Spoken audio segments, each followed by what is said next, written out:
anime in our souls and thoughts of wrestling out of control. We are a group of weebs who love the entertainment of professional wrestling, so allow us to be the voices inside of your head as we go through the wrestling events of the evening, give our thoughts and predictions on what's to come, and provide an experience inclusive to all you nerds out there. So grab your steel chair, yell for the table, get put through an experience unlike any other. We, of course, are brought to you by NOE Studio, and this is the Weebs of the Ring podcast. Greetings, good evening, all of you wonderful, lovely people out there. Excuse me, we just got done with WrestleMania weekend. Night 2 is in the rearview mirror. We're driving away from it. We're done with it. Kind of an odd feeling coming out of this night's WrestleMania compared to last night's. If you can't tell already, the team seems a little, I don't want to say deflated, but more just like a, that happened kind of feeling. So, chat, hopefully you guys are doing well out there after everything that kind of transpired tonight. We're going to talk about it, we're going to break it down, but as always, for all you new people here, welcome to the stream, welcome to the content, welcome to the Weebs of the Ring podcast area. I, of course, am one of your wonderful co-hosts, your world champion walk-ins here, help to kind of guide us through the sludgy, dudgy, mudgy spaces that seem to be around WrestleMania 41, because on top of the build and on top of a few things between the past two nights, WrestleMania 41 is not hit for a lot of people. But let's sit here, we'll talk about it, we'll break it down and all that. These two lovely gentlemen are here to help kind of process some of this stuff, kind of help us, maybe make sense of everything. Of course, first off, we have the visionary. We have the revolutionary. Here's the man that is the ultimate positive vibes on this channel. Ladies and gentlemen, boys and girls, it is the legend D Vash. Vash, how you doing tonight? Welcome in to everyone here on this Saturday night. Well, it's Saturday night. Sunday night 2 of WrestleMania 41, the visionary legend D Vash. And look, I'll tell you this. I honestly did not expect the night to go like this. We have a great night 1. Not saying it was awesome, not saying it was perfect, but it was an enjoyable night 1 and a solid, beautiful fucking night 1 ending of a main event. Night 2 started beautifully. Two matches was here and there, questionable and length-wise, but when it comes to the actual main event, it felt anticlimactic. A big shout out to my friends that was over tonight, wifey, and her friend, and the booth thing. Julian was a little guest here talking with us during the sidecast. It was a lot of fun, a lot of conversation during the show. So if anybody wants to go check out the VOD, go check out the VOD on twitch.tv/AnimalWeStudio, or check out the social clips that has been on TikTok, IG, and wherever you guys follow us on social media. But it was a good night too. I can't wait for us to continue Monday, our grappling of the week, once we decide our show coverage stuff. See, how do we feel now after the simmering in of WrestleMania 41? How do we fully feel? Because that's what I'm still trying to process. I'm a big fan of John Cena. It happened. Dominik, the highlights are there. AJ Styles lost. I was almost at 6 out of 6 of wins, but there's more questions than answers, and that's why I can't wait for us to break it down here for this show, for this conversation with the team and with you guys, for anybody commenting during the stream or after we're off air and get more into the conversation. But Drop, I know you joined us at the end of our sidecast and got in with the biggest moment of the heist of the career or flop, anticlimactic. Either way, how did you feel? I'm just going to come out and say it because I don't want to sugarcoat anything in this video tonight. It's obviously not going to be all over the place, but I was expecting the show to end a completely different way, because the way that they did it last year with the night 1 and night 2, they were able to tie both of those ends together, and we were able to come out and we're like, oh wow, that was a very memorable experience. I even go back to this day to rewatch that night 2 main event where you got Taker coming out and a whole bunch of other people and everything, because it was just adding to both of the stories that was being told in both of those nights. And you look at what happened here, there's a little potential there towards the end. And I mean, we're obviously going to be getting into it shortly with our first discussion, which is actually really good, because I know we really want to get our thoughts on that now that it's fresh in the mind. Yeah. But I'm not disappointed with the outcome. Like I said, about to get into it. It's just things could have been handled a lot differently, because it's like you said, we don't want to come on here and feel this way, but it's hard to feel this way because even we were puzzled. Like, we were here together, the three of us. We were here together watching it end. We thought we were gonna have that typical logo thing. Oh shit, what's this? Sort of thing playing out, possibly seeing the reflection on, what happened, similar to like Roman and Seth last night. Nothing really interesting there. You could pull things out a little bit more there, like we talked about yesterday, but it came to the body language alone at Roman and Punk looking back and forth at each other, not even talking, but you could tell there's a little message there you could construct in your head, get a good understanding of what's going on. But I mean, goddamn, dude, like, this let out like a sour taste in my mouth. I'm sorry.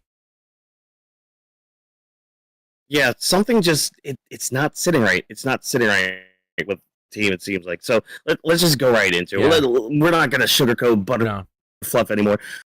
Our main event tonight for the WWE title, Cody Rhodes taking on John Cena. Cody Rhodes trying to protect the company, protect the world wrestling entertainment, protect sports entertainment, professional wrestling, all that stuff against John Cena trying to win the 17th world title for himself, trying to make history and trying to do his best to cement his legacy.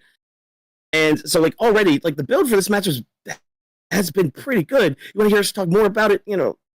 Again, we did a special episode about the build for WrestleMania, but I'm sorry. This match, I'm never really a person to, like, really harp on the length of a match, whether it's like, because I've always been the person that's like, okay, if you have 10 minutes, do what you can with that 10 minutes and take me on a wild journey with it, okay?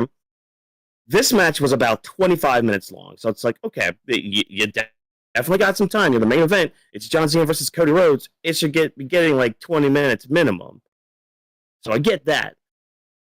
But it was just really slow. It was just plotting at a lot of places, and the thing is with all of this, it's like, I get it.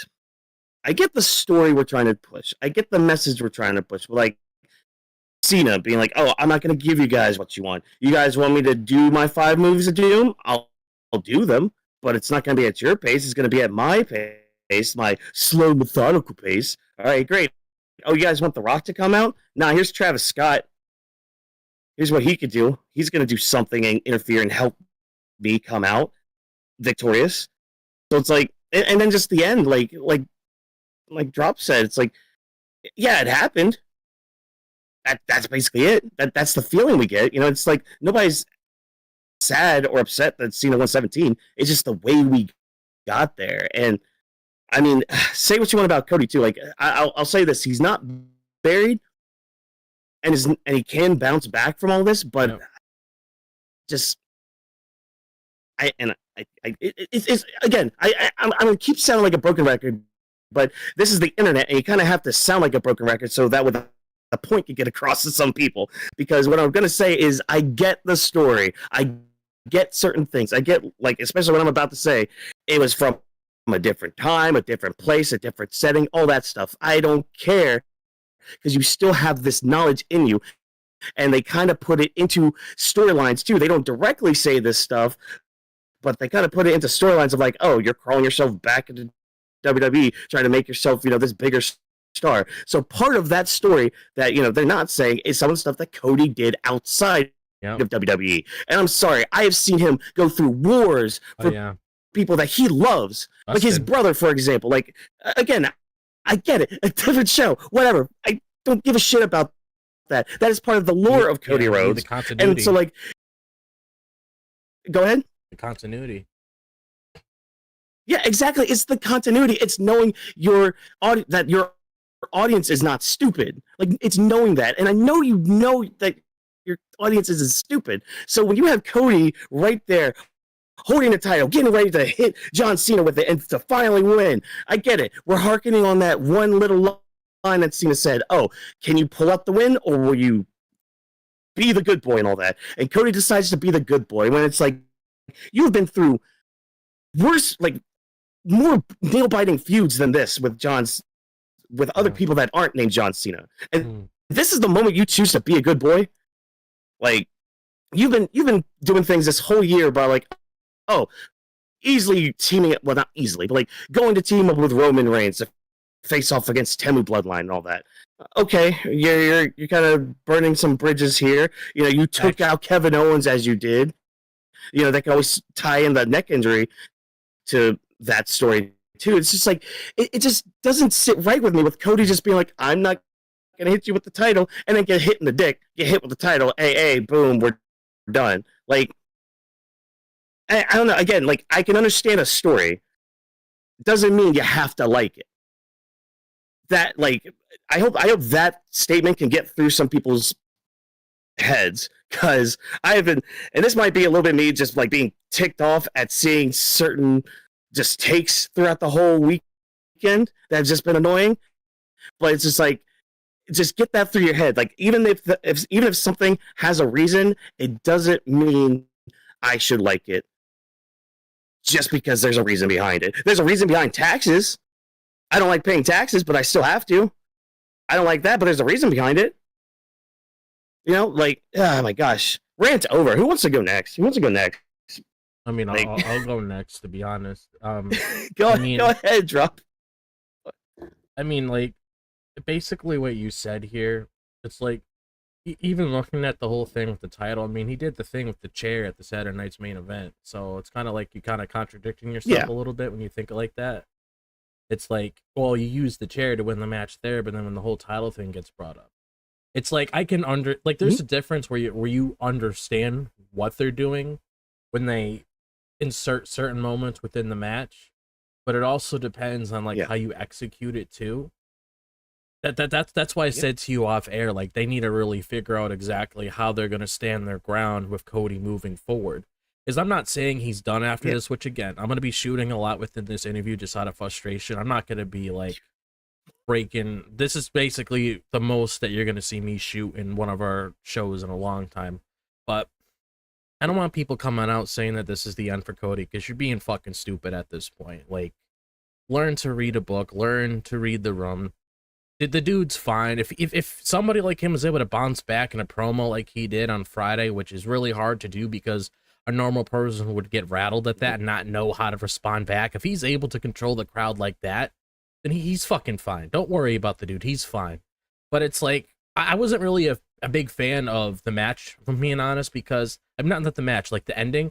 I kind of thought it was a little lame with like the title spot and everything like that. Like, I don't like. See, I know, like, when we talk about certain spots, you're not a fan of, like, the roll-up stuff, which I understand. I'm not the biggest fan of, like, hitting it with a... No, trust me. I know what you mean by that. I'm not shooting on you.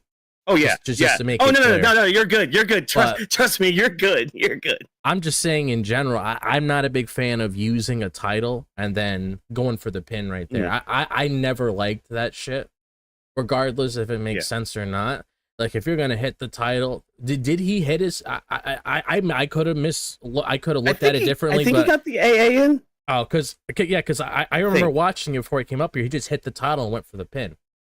So it's like, I don't like stuff like that. I think it's cheesy. I mean, the whole thing with Travis Scott, like, why the fuck do we need to even have that be a thing? And even he took forever to get down the ring. Like, people actually gave a shit to see him walk all the way down there for what? Nobody gives the fuck to have you walk down there for 5 to 10 minutes. You're not some special attraction just because you have some theme song for WrestleMania 41. Nobody gives a shit. They want to see things go into motion. So don't take 15 to 20 minutes out of our time to get your sweet little ass down to the fucking ring. Learn to read the room and learn to get things done. Like, it's just fucking ridiculous how, like, everything was orchestrated here. Like, I like the whole old school heel role that Cena was playing in here. That was pretty cool. I have no issues with that whatsoever. And the two guys are doing pretty good when it came to how they were pacing the match for a bit. But when it came to, like, you know, certain things, like the thing that Watkins said, like, I can agree with that, because that's a little cheesy. Just like the whole thing with the title and doing all this stupid shit. Travis Scott's cheesy. But I think what bothers me the most, it's not about Cena winning 17. So if people stumble across this review, please watch it instead of just looking at the title like you do with my videos sometimes and think that I'm saying something and not actually listening to the context of the video. Learn not to be a dumbass. Actually listen to what we say so you know exactly where we're coming from. Because don't just read a title and be like, oh, they hated that John Cena 117. Did me, Watkins, and Vash say that we hated that? No. So don't say that fucking narrative. No. But it's just the way with the whole narrative of you have the show and the way it is. And we get it. Cena's not going to give us what we want. That's fine. I wasn't expecting him to fucking celebrate and shit. Because if he did, that would be fucking stupid. It would go against everything he said. I don't want that. And the fans should fucking, I mean, obviously, looking at the crowd now, they seem like casual audience just cheering him, thinking, thank you, Cena, thank you, Cena. He doesn't give a shit. Look at the role he's playing. Look how he walked back with the belt behind him. He doesn't care. But it's like you look at it like that. It's like, what follow-up? What is this juicy ending? Like, I hate to say, John Cena winning 17, making history, that's fucking great. I'm happy he did. He deserves it. This is his last year. I'm happy he's able to end on his own terms, because sometimes wrestlers don't get that. Sting is a good exception. I'm glad he did. But still, you know, there's some people that don't get that sweet exit. So I'm glad he's able to do things on his own accord. Pretty sure he had some involvement with that. So that's fine. Oh, shit. But it's like whole... Huh? Sorry. Not to interrupt. I went back to see the ending of the match. Okay, yeah, I agree with you. Fuck that.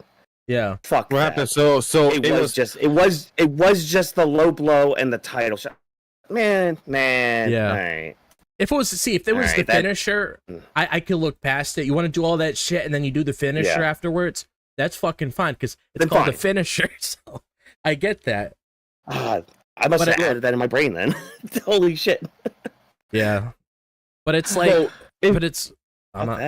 yeah, but it's like the whole thing here where it's like you want to get a good follow-up, because look what Seth, Roman, and Punk did last night. That was fucking great. The way that they build up to that, the body language, the analysis that Watkins did. Even when Watkins was doing his reaction, he could sense the mannerisms coming from Paul Heyman when he was speaking about it on last night's show. So looking at how leading up to that, look at when Roman got portrayed, looking when Punk got portrayed, look at what happened with Seth and all of that, makes you want to tune into Monday Night Raw to see what's going to happen, because there's going to be a Monday Night Raw. Paul Heyman's going to be at McAfee's show with Cena tomorrow. So the way they did that, it's like, okay, what is Seth going to do? And like the whole idea Vash spoke about, which again, thank you guys for the attraction when it comes to Vash's thoughts on the Tech Dive video. That's awesome. It's getting some love there. But it's like, look at all that love that we had for that to really speculate where things could go moving forward. And then you just look at that where it's like winning 17, thanks to Travis Scott. And then that's it. You just go off the air and go right to the press conference. It's lame. Yeah. And like, even if this is like the intended reaction, I mean, again, you're getting the intended reaction then. We're just whelmed. To quote freaking Young Justice, we're just whelmed. Yep. And it's like, great, cool, you got it, awesome. Let's honestly just move on. Yeah. For this build. But go ahead. Yeah. I'm done with this. Vash, tell us your thoughts. Tell us your thoughts on all tonight. Look, Chad, I'm gonna keep it simple for my. I guess mainly the main event. Look, one thing that I really want to say about this main event is a good thing I really want to give credit due is to Humble Wrestling and to Wrestle Features, because they said something that I feel like are my sentiments, because Humble Wrestling says, I actually believe in theory now that Big Dwayne, The Rock Johnson, just shows up on any random night on WWE and shows the writers have to write something so him to be happy about, with any guarantee that he's coming back to finish the story whenever he wants.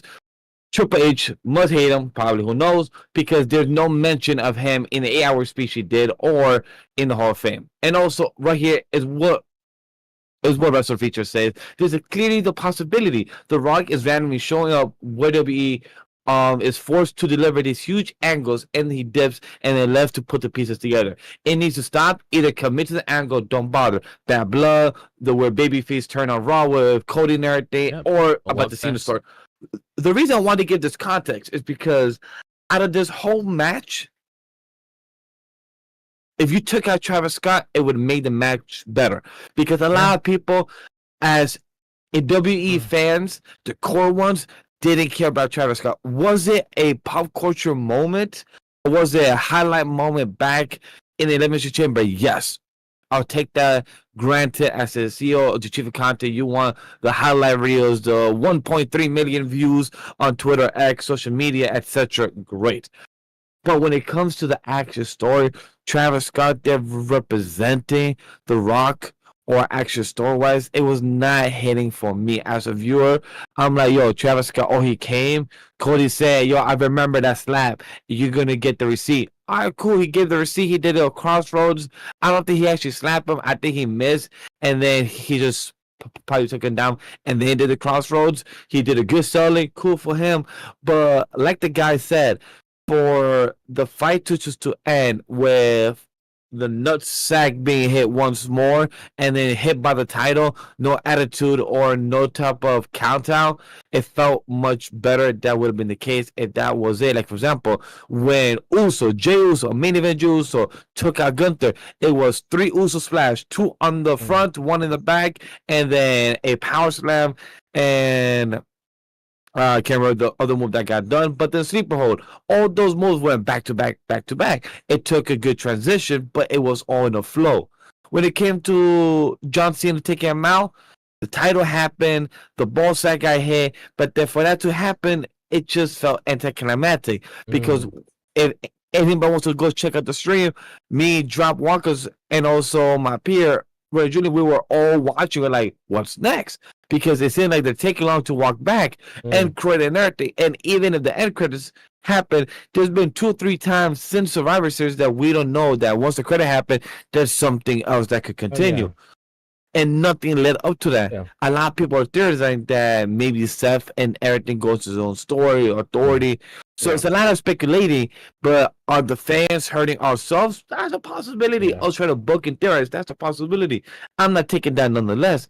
But what's more is that right now Triple H has too much convoluted stories that don't have a little nice bow tie that is being closed, because right now The Rock, I believe I told Watkins in the beginning, and I've repeated this in the many weeks or during the podcast episode, that The Rock being involved every single year makes it a crutch to the show and makes it feel like it needs to happen, and that hurts it, because people are like, hey, look at The Rock, he's in Hawaii. That's very true, he could be Hawaii, but people are like, oh, he may show up. That hurts people trying to imaginary book or speculate, when it's like, yo, we don't need The Rock. Seth Rollins said it even last year at the press conference, that we are bigger without you no more. We don't need you. Yes, he helps the views, he helps and everything, but I think that's a story for Seth. Like, they're trying to make it bigger without The Rock being there, and I hope that's the case, because I've never, myself as a viewer, as a fan, as a critic, never have liked The Rock being a crucial crutch to the WrestleMania every single year now, and there's bad booking when it comes to it. Like the same thing with Bianca, we finally lost her pin for WrestleMania. That's not important now, but we will talk for that later. But that really pisses me off about The Rock being a crucial part. Travis Scott, why the fuck you there? Cool moment, but I didn't need it. I didn't give a fuck about it. And lastly is Cody. You could have hit him, because didn't you do the same thing like that with KO last year during your feud? You was like, yo, I'm going to hit you. I'm going to be my aggressive side and everything. You did the same thing with AJ. Like Walker's brought up earlier, that you team up with Roman, you team up with Seth, you team up with others, but you can't take a little edge, a little Homelander out of you. Yeah, that's he literally had. Oh my god! When you brought up AJ, oh my gosh, he literally had AJ handcuffed to the damn ropes, and still, after winning the match, threw steel steps right in his. Yeah. Exactly. Yeah. So exactly. Yeah. So like, look at that. Your boys proving you respect AJ. I got that great memory. AJ. God, that's the thing. Like, creative, why are you making him look like that? Because like I know he's just doing his job, so I'm not gonna throw everything at him. But it's like Vash, a lot of like plot holes there. It's like you see him. You do that kind of shit with KO and AJ before, and I do remember that. I briefly forgot about the AJ thing until you brought it up. Obviously, I watched the match, but it's been a while, so I forgot about that spot. But yeah, that definitely did happen. So it's like that's why I said earlier, you got to make a good follow-up for that. Like, we got to see exactly how he bounces back for this, because I'm sure he's fine, because he's a man with words and he knows how to do things. And honestly, the best thing to do to really have him really bounce back from this was to have John win the match, because God for fuck happened if he won the match, it'd be even worse for him.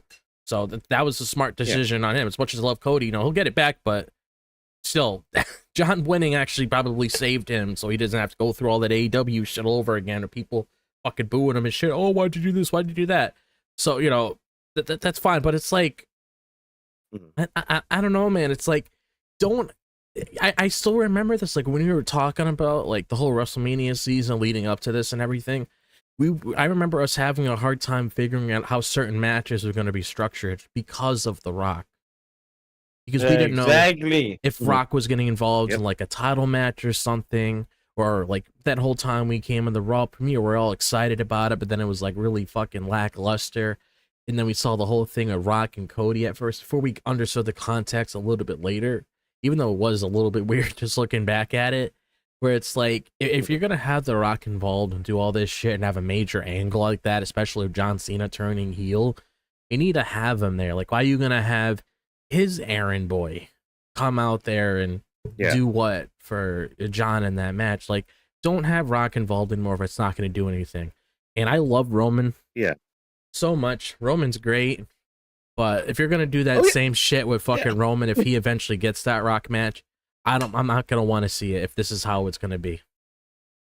Yeah, no, that needs to be just a glorified squash if that happens. At this point, like, Roman's gonna have to just, like, take a gun out. Just kidding on that one. You know what? But, like, do a Coffee Mania, just do a little spear and just knock him out like Brock Lesnar. That's it, little spear and call it done. Yeah, man. Yeah, but, like, the thing is too with it, like, I mean, the match itself, like, again, for me, it was kind of slow, like very slow. I agree with that. And like, again, I get the understanding behind it. It's just, as a WrestleMania main event, John Cena versus Cody Rhodes. Come on, we could speed it up just a little bit. I do like this too. I said this on our stream as well. I do like how something kind of got turned around on John Cena here, because, like, for years, for almost a couple decades too, Super Cena always been a thing. You go back, and again, I'm glad Wade Barrett got a chance to call this match in this moment, because that, in storyline and kayfabe and all that, that is just excellent. Having him just basically calling John a piece of crap, but, like, there's a perfect example of Super Cena where it's like, oh, he's gonna get, like, this DDT or whatever it was onto a cement floor, and yet he still comes back from a 2-1 difference in an elimination tag match. All right, great, cool, fine, whatever. But, like, and there's other instances of Super Cena, but, like, you look at that, and then Cody here was kicking out of a lot of stuff. He kicked out of an AA. All right, great. Then a Super AA kicked out of that. There was another one where, like, he kicked out of, like, I thought, oh, that could have been the finish, but it wasn't. It was just like, oh, Cody kicked out of it. Okay, we're going, like, Super Cody now. And in a way, it's like, okay, this is John Cena finally facing what other people had to face whenever they went against him. It's like, now he has to face the same force that they did. This super being that just cannot go down is finally, like, how do you go around that? How do you get through that? How do you pull out a win against somebody who just cannot give up? And I mean, at least that part of the match, I'm like, okay, you know what? In-ring story-wise, this is great, because, like, the whole time you have Cena, like, pulling out these, I dare I say, big moves, but I mean, they were bigger moves for him. But it's like he pulls them off, and he's just like, look at this kid. I told you, he was my chauffeur. He's nothing. Whatever. What am I doing here? Why am I wasting my time with all this? So, like, that stuff was good. It's just like, again, people are going to remember the beginning and the end. They're not going to remember much about the middle unless something big happens, like some of the stuff I mentioned there. But, like, in any kind of thing, whether it's a story, video game, mainly story, I guess, in this aspect. They're just going to remember the beginning and the end. The beginning My hope, was very slow, and the end was just a big old wet blanket draped across you. look, my hope is that Triple H learns from this as much as that he did his little PR nightmare this past week of Tony Khan and everything else. My question is, what's gonna happen moving forward in the future years of WrestleMania? Because one thing I hope that Triple H learns from this the most: stop fucking counting on The Rock. Do not. He's a superstar that is famous in his own right. He is a movie star, superstar, Hollywood star, whatever title you want to give him now. But if you want to have him as the final boss, let him appear whenever he wants. But actually talk to him like, yo, I need you to book this shit. I'm a booker. I can't have people think I'm bad at my job because this don't look good on you, and that's a bad look. And as a fan, I'm not a fan of it. And I don't want it to be the crucial part of it, because even Travis Scott, just him coming out, it just puts, I believe, drop words was, it just puts a sour taste in my mouth, and I'm not happy about it. It's something that I deserve better. If John Cena was gonna win, I wish it was more clean. Or Seth came out, it would have been more hype. I was like, wait a minute, are they all colluding together? This is a whole twist. But just having Travis Scott doing the most longest walk runway, expecting people, yeah, your song was cool. My girl, the girls were in the hype in the back. It was cool. They was fly and everything. But at the end, it just wasn't hitting. And that's my hope for Triple H, that we get something much better for you in the future when it comes to this. Yeah, like I don't know, man. It's not like we have questions or anything. Like they're going on these press conferences, being like, "Oh yeah, your questions will be answered tomorrow on Raw. Tune in, make sure you tune in." It's just like we don't have questions. It's just this overwhelming feeling of just feeling whelmed. It's like, all right, Cena got 17. Yay! Awesome. It's like, I knew the results, and I knew, like, we did a prediction. Oh, go check that out, chat. Like a little nice 4-hour streams of theories, discussion, the builds, and everything that led up to it. And for this to actually be the result, I'm like, cool, it happened. But there was no type of moment like, cool. If John won without Travis Scott, I would have been more satisfied. Even if it was like a heel turn, or even if, look, I would have preferred this. Travis Scott not coming out. Let's take that out. John Cena taking out the ref himself. It could also work, because he could say, hey, The Rock is the final boss. You got to listen to me. He's my supporter. He's my backer. If he told it to ref, it will make it believable, because The Rock did that last year. So it will make it believable, at least to some extent. But having some Travis Scott coming out here, dragging the ref out, the ref trying to sell that he's hurt badly because he took that one small bump, it just doesn't make it believable. And just having Travis Scott, like, where John, it just feels like his win was tainted, and that's how it feels like to me as a fan. I've been a fan of John since I can remember. My motto until this age is hustle, loyalty, respect. And just to see him win with Travis Scott, I'm like, nah, I'd rather have used the authority. Like, hey, you sold your soul? All right, cool. You're in charge. You to the cameraman to move and everything. Like, show us that you work for the final boss. Show us that he did take your soul. Show us that you could also boss the ref around just because he has the name in your backing. But I didn't get that. Like, that's also sound like, how would you guys have felt? Would you guys have felt much better if he actually took, like, in charge, or told the ref, like, hey, you can't count me out, or hey, I'm gonna push you down, I'm gonna do some sticky shit because of The Rock, like, he's my backer, like, he's my sponsor in a way. Well, if The Rock was there, he would be able to do that, but since The Rock isn't there, he can't. Because Rock's the one that would have control there. Like, if Rock was outside watching everything happen, then more than likely John Cena would probably be able to get away with that. But the fact that he's on his own with no one there in the moment of that match, he probably wouldn't be able to do it. And like, another thing I was thinking of, like when you guys were talking, is that it was pretty apparent that Rock wanted to get some kind of revenge on Cody Rhodes as well, when it came to him being embarrassed, breaking his heart and everything. Where was the follow-up with that, besides like what happened at Elimination Chamber? Is, if you think about it from a realistic point of view, it's not just taking the title away from Cody. It's the fact that, he embarrassed you, he broke your heart, he took away that match last year and everything. Like, wouldn't you want to bring, like, all the guns you can possibly find and, like, do as much damage as you possibly can on the man to really embarrass him?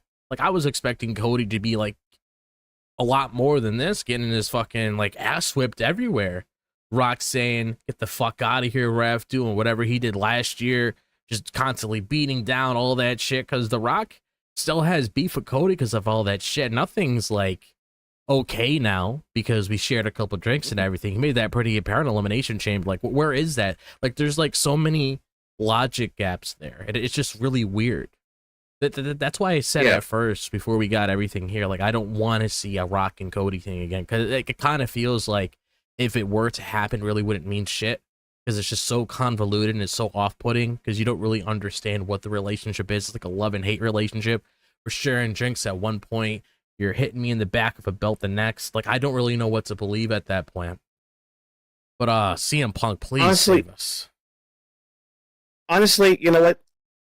Because I thought about this now too. I feel more connected with Seth Rollins right now. Yeah. When he made that comment the other day, I'm just actually like, hyped for can we just get Seth? Yeah, like that. See, but this is the thing that was just like, I'm with him in this aspect where it's like, okay, you know what? Can we just get The Rock and Roman Reigns done and over with? Yes. Can we get that story just done and over with? Yeah. Just done. Let's get the match done. Let's get it out of here. Yeah. Get it out of our systems so we could just move on with our lives. Because right now, like, with The Rock's involvement with everything, like, you couldn't even be asked to just even do a pre-recorded thing where, like, you're still screwing over Cody a little bit. Like, you could have done that leading up to WrestleMania. You could still do that the rest of the year, but I mean, again, we're talking about this moment right now, like, right here, how we're feeling. It's just like, you did nothing to follow up with all this, but you're supposed to be some big Hollywood millionaire person and all that. Nah, fuck you, dude. Like, the shit that you just pull, the ego you have, you're literally, like, making the product that was very much in a good spot last year, even dare I say back for like WrestleMania 39, like 2003, 2004, the product was getting so hot, everything was getting so good. But then, like, we get to, like, Netflix era now, 2025, things just, like, again, I said this on Thursday, things just feel so weird now that we're on Netflix. Like, it's almost like this, again, like, they've been a corporation, but, like, this is, like, the most corporate it's kind of felt, you know? And I don't know if that's because of The Rock, or if it's because of, like, Netflix bullshit, or what. It's just, like, something just, it doesn't taste right anymore. Like, something just, it doesn't feel right, you know? And I'm not saying everything's bad. Like, there were some really great things that we're going to get into here shortly here, folks, but, like, man, just it tastes funny. It just tastes really funny. It's like almost like it soured like a week ago, but you're still eating it because you have nothing else to eat around the house. So you need to eat something. You need energy. Well, I don't care about this moldy bread. Let me just eat that then. Yeah, exactly, man. It's just. Like, I agree. I don't know, man. It's disappointing. The one thing I would like to add, last, Rock. If you've been watching this product for years, I remember before I left the company, let's say that I was with part of the company, but I was watching, you know, like actually, sit down watching. There used to be a laptop that was part of the show more than you on a weekly basis. That was a manager that did more work than you. Can we at least do that? Like, Rockers brought up, you have like a video package. After John won, you could have said, "Yo, John, I'm still here in Hawaii, but glad to see you doing my work. Appreciate you for doing that." But we're not gonna get that. Y'all can't really see it right now because it's making my camera go back and forth. Everyone has a smartphone with a camera. You can literally record something and send it in and be like, "Hey, H-Man, throw that in there." Literally, you could do that. Last year he was doing stuff on like all his social medias. Yes. All those like promos that he had, like those 10-minute rambling promos and all that. Yes, dude, Where he was right. like He did cussing a and all that. 15-minute promo. He did a 15-minute promo, I believe, the one time. And the fact that we're talking about The Rock during Cody and John Cena, God, It pisses me off. He's Look. inserting himself too much. This is exactly what he did with DC. This is exactly what he keeps doing to every franchise he's in. And now he's gone back into WWE doing his bullshit. Like, dude, is your ego like that fragile that you need to keep putting other like corporations or other freaking IPs down with you? Like, calm the frick on, man. Other than that, I don't got no more thoughts. Honestly, because I don't. Not because I just want to move on from the topic, because I know this will be a continuous conversation. Yeah. He's a champion. We're gonna have him, like Job said earlier, tomorrow Monday. He's gonna be in the podcast with Pat McAfee. He's gonna be on Monday Night Raw, like he said it during the press conference. Said that stupid question, that's clickbait. I'm not gonna answer that. And stay tuned for Monday Night Raw. He's also the champion of Friday Night SmackDown, so we know he's gonna be there on Friday Night SmackDown as well. So, like, we're gonna see him for the next couple weeks. We know he's scheduled for at least this whole week. We know he's scheduled before Backlash. We know that it might be now Randy versus John Cena for Backlash, since Randy won his match, or because he's Randy, or maybe no more contender. Or we're gonna see some type of promo this Friday with John and somebody else that could be Randy, is my speculation, since he's literally the front post and everything for the marketing, since that's where he lives and everything else. So that's literally my overall last thoughts, because it's more of a frustration, but also like it's a waiting game, and I don't want us to continue talking about the guy that wasn't even here, not even in the same continent or same country, but he's in a different one, and we're talking more about him during this own match that he's not even part of, and that's what pisses off us more. Yeah. So, anyways, let's talk about the stuff that was good. Yes. Let's talk about something good from this night, because that's the thing, man. This night started off really, really hot. Yeah, it and did. how hot are you going to start than with your women's world title match in a triple threat action? We got Iyo Sky taking on Bianca Belair, taking on Rhea Ripley. This was a banger of a match. This was a great match. I mean, all three of them, like there wasn't much dead air in the match. Everyone got enough time to do their thing.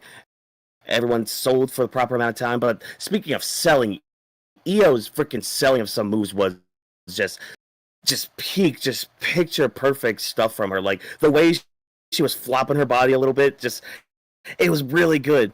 And I mean, again, Rhea and Bianca were their own downfall in this, like a lot of people were saying.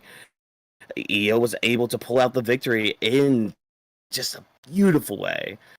But man, this match slapped. Not sure why people are booing Bianca, but I mean, I think that's a conversation for another day. I mean, I get it, because it's like, oh, we like Rhea more, but yeah, come on, people, come on, let's chill with that.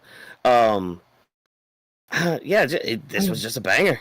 This match was a banger. It's a banger. Yeah, it was a banger. It was good. Just experiencing this with Watkins, it was a banger. Just literally just screaming. It was great, because me, Watkins, and I guess Julian said it was we all was all rooting for Iyo. We had somebody else rooting for Bianca. My girl was rooting for Rhea. No, it was reversed. My girl was rooting Bianca, and the other person was rooting Rhea. One or the other. And it was just fun just to see a quick difference of choices. There's a few times during the match I was like, oh shit, my chest is pumping. Is it Bianca? No.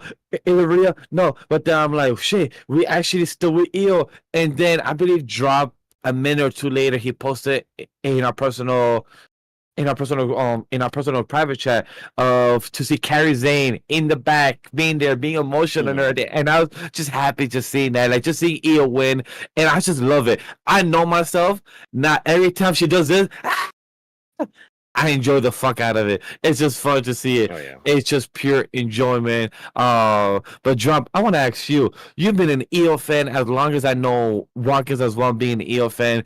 How do you feel about this match? Seeing the Iyo come in as champion and leave as a fucking champion. Not like last year, she lost it to Bayley, but she actually stays as champion and just put a stellar match. Yeah, I'm happy that she came out on top in this match. I mean, all three ladies did very well. This was a great opener. I even said a lot of people that they actually like really love this opener. Like it just did wonders, especially like for like ladies matches that we've gotten this year. Like it was just so good. And I would definitely say, which probably isn't a shocker, this is definitely a lot better than what we got last night with Tiffany and Charlotte. And I mean, not even competition there. Like this match was all over the place. They were all be able to get some good spots here. I actually like how Iyo retained her title because it was actually a similar way that she won the NXT title all those years ago. The way that that was executed towards the end. So that was actually a nice little Easter egg that they thrown in there. It's actually reminded me of the way Jeff Hardy also won as well, because he did a swanton. I believe it's like Triple H, someone else. I can't remember the other person that was involved in that match, but it was like a very similar way. I think it was Edge. Oh, okay. I think. Yeah. It was like very similar to that too, but I thought they all did great. Iyo is always a perfect seller, the way that she sells moves. She knows how to, get the job done and everything. And I'm glad that they can finally, look at Iyo as the women's world champion, not underestimate her, because that was one of the biggest things heading into this match, is that they were overlooking her. And that was a pretty apparent within the match itself, because they were so focused on each other. And then you look at what happened in the end. Iyo came on top, took that win, and it wasn't her pinning Rhea. She actually broke Bianca's undefeated streak at WrestleMania. So now that's in the books too. She's also, I think it's been over 27 years since a Japanese lady has won, or I think maybe in general has won a match at a Mania. So that's, another thing. So she's setting records for that. She's setting a record for retaining or breaking Bianca's streak. And it clearly goes to show that, Triple H really loves and cares about her, which I don't blame her. She's a fantastic wrestler. She's personally my favorite women's wrestler, like of all time right now. She's just great. I always love seeing Iyo. Whenever you see Iyo, you're always going to get a banger. I mean, we've seen her have bangers at Liv and Lyra. I mean, you see Iyo involved in any kind of match, you're always going to expect a lot of good things coming out of it. And now I'm just really curious to see mainly like what the follow-up is going to be for this. Like what's next for Iyo? Actually, let me hold off on that really. Like what's next for like Rhea and Bianca? Because you got to think, is Bianca going to be like a stay on Monday Night Raw now? Or is she going to go resurface back to SmackDown? Because it definitely laid things out even more with them when it came to her and Rhea in the match. So I don't know if they're going to put a halt to that, and then she's going to shuffle back to what was going on with the whole Jade and Bianca. I mean, Jade and Naomi situation or whatever. But I love this match. This was just probably my match of the night, hands down. Oh, easily probably match of the night. Like, it was just a lot of fun, man. Like this, it was just a good opener. If anything, they could have main evented tonight. So. CM Punk's words apparently of, I would have booked them to main event one of the nights of WrestleMania. Yeah, justified. Yeah, justified statement after what I saw. I would do it. This was a good 15-minute match, and I'm okay. I wish there was maybe another 5 more minutes to hit that solid 20, but this was a good 15-minute match, and I agree with the guys. This was maybe as well my match of the night. And I'm gonna agree with CM Punk right now, like Watkins just said. With the results, with no extra ending, this could have been the main event for me. If we didn't get no extra story to tease it, then this could have been the main ending. I mean, the main event. Like, one of the phrases I was saying during this match while we were watching it was, they watched last night and said, okay, yes, you did. Hold my beer. And they blew it out of the water. Like, 3 of the triple threats this weekend all delivered. Cannot say which one's really top one. The standard deliver of Oba Family Trick and Javon Evans. The second one is Roman, CM Punk, and Seth Rollins. And then this one with these three ladies, all of them did amazing. All three triple threats were fantastic. All of them were amazing. And I agree with what Drop said as well. I'm curious to see what is the journey next for Bianca. Since right now, I believe during the stream, you and me, Wonka said that we see probably some type of healer's turn that could also be turning for Bianca that may be possible for her. So I'd love to see if this could connect with Naomi or if this could connect to something that a lot of people theorize that girl was a mastermind, behind all this with Jade and everything. Could this be it? So I'd love to see what's the more story that's going to be building. And for Rhea, I'm curious to see where she goes next.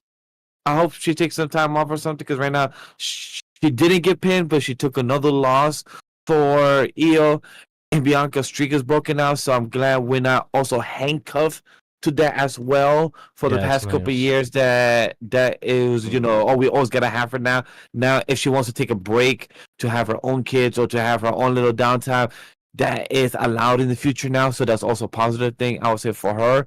But I'm really curious to see as well on top of that is Rhea's next future, because right now we saw the beautiful promo a couple of weeks ago, but it wasn't yet executed well. Not that we have her lost, not that we have her promo, not that we heard her over the week saying like, hey, I know I fuck up, I'm here now. Either way, curious to see what's next for her, because that's huge.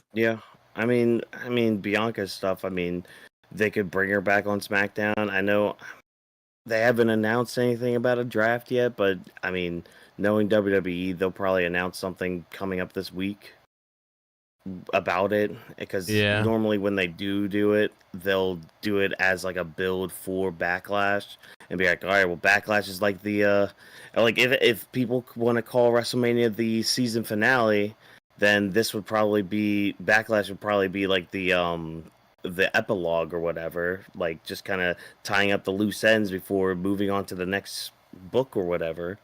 But yeah, I'm just glad Iyo won. I'm just glad that she won, because like the whole feud, she was being the one that was pushed aside and all that, and she took advantage of every moment that Bianca and Rhea just were too focused on each other and all that. And I just thought it was just really good. I love the beginning of the match when Rhea and Bianca were about to go first each other, and I love how Iyo stopped it. She's like, no, I'm trying of you guys forgetting me, and just push them to the side and just smack one, smack the other. I really appreciated it, because that was really good. Yeah, it was. So definitely. But yeah, where each woman goes from here, time will tell. Like this is one of those ones where I will tune in just to see where we're going from here. You don't have to be all mysterious and vague with it. It's just like, yeah, okay, great, awesome. Let's see what happens next. And yes, I am throwing shade at things. Big Whoop, want to fight about it? I don't care. But I'll tell you, two people who did want to fight about it in a Las Vegas street fight was Damian Priest and Drew McIntyre. Yeah, I hope all you people that were like, oh, they deserve better. Oh, they deserve much more than this. Nah, shut up. We're shooting tonight. I don't give a crap. You guys were wrong. This was fun as hell. These two were hitting each other hard. They were using tables. Well, they didn't bring any ladders. They brought steps in. So steps have, like things that you can climb and all that. They used some steps, some ladders. Not ladders, tables. Like it was just this was a really fun match. And just Drew again. I came up with this theory. Drew will win a match when he takes somebody's phone, takes a picture, and posts on social media during a match. When he does that, he wins. Because he did the same thing last year during his match against Seth, where he just grabbed his phone, did a quick Twitter post, and then a few minutes later, he ends up beating Seth Rollins and all that. What's up, Moose? I see you in there. How you doing tonight? Yeah, best WrestleMania ever. Cool, awesome. I'm glad you enjoyed it. I'm glad you did. But we're also talking about some things that we enjoyed here. So yeah, just Drop. What do you think of this match? Like again, I thought this was just really fun and all that. Both guys just really proving that they are top warriors in the company. But go ahead and let me know your thoughts right now, Drop. I thought this was a good match. I mean, it was definitely needed to really showcase the kind of feud that both of these guys were having, and I was really looking forward to seeing exactly what kind of destruction came out of it. So that was really nice. We're able to incorporate a lot of weapons here. There's actually a pretty spot where he was going for like the old school, and then you had him fall onto the tables outside. That was pretty nice. I love the thing that happened as well when it came to the phone. That was pretty funny. I also loved when Slayer played out Damian Priest too. That was really cool. That was cool. So I did have a lot of fun with this match, and it definitely was needed for Drew McIntyre to get some sort of momentum, which just gets me really curious to see what's next with him, because this was the roadblock that Drew McIntyre had for the longest time, ever since last year. So now that he's finally conquered Damian Priest, I'm really curious to see what's next for him, because I can't really tell you what it could be. Because I could say he could go against Cena, but I mean, like, I can't see two heels butting heads. I would love for him to go up against Cena. Yeah. He Yeah, deserves and it, like man. you said, that's two heels going up against each other. But I mean, again, if they possibly do a draft thing, Jay's right there. They can always run that back. Yeah, that's true. Yeah, that is true. I mean, that's what I'm thinking. It's like, if they're trying to, they already make it pretty apparent that the WWE title is always the main title. So I never understood why it's on SmackDown. Yeah. Like, at least right now. Yeah. Yeah, at least right now. Yeah, it's like you move Jay over to like SmackDown or whatever. He has the World Heavyweight title. He'll be fine because he's over enough to give the sort of love that title needs to really matter, and people are going to give a shit when he comes out. So I'm not worried about him at the slot. If it was someone else who didn't have that, that's a different story, but it's him, so he's fine. But it's like, yeah, I would love, and we even alluded to stuff like that too with him and Cody too, which I was actually really excited to see. Honestly. Yeah. Well, see, that's the thing. It's like Drew McIntyre has ties with Rock. You could have used him for the main event, but whatever. Yeah. We're My boy Drew needs some more love, Hunter.